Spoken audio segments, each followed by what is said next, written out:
Is serving on the board really for you?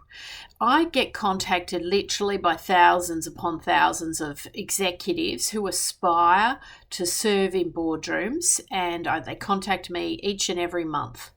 And throughout our conversations, I'm seeing a bit of a disconnect. There's a little bit of rose colored glasses coming into the mix, people thinking that board work is a glamorous kind of gig, that it's a natural progression from the corporate world to serve on boards. And there's almost like a expectation that because they've had a successful corporate career, that it's just a natural progression that should be serving on boards. And you really have to think about A, your motivations, and B, really get crystal clear on what board work is really like in reality.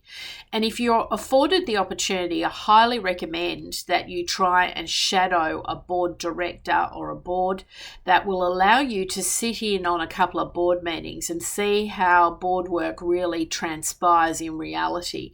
Because I think if a lot of people did that, they probably wouldn't overly, be rushing to secure board roles, because the reality is the board work is quite boring.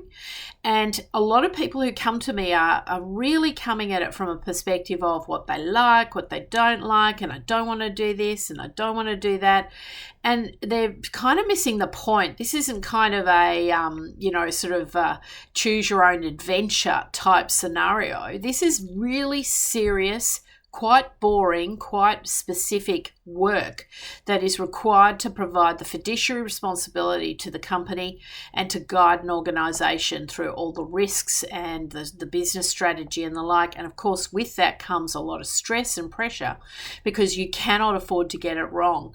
So I really think there's a time and an opportunity here for people to kind of take the rose-coloured glasses off and really understand the realities of board work.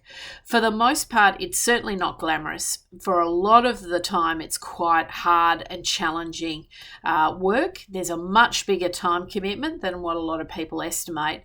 And you really have to be very committed to go down this pathway.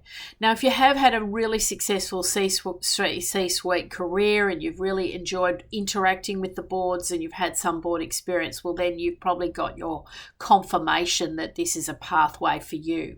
But for people who are aspiring to join the boardrooms, just really take your time to really think about whether this is genuinely a pathway that you want to pursue, because it does require a lot of commitment to build a successful board career.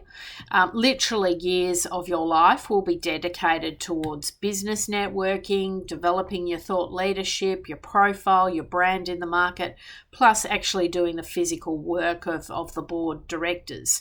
So you really want to be careful that you don't commit to something that in the long term really doesn't satisfy some of your own personal needs and requirements going forward.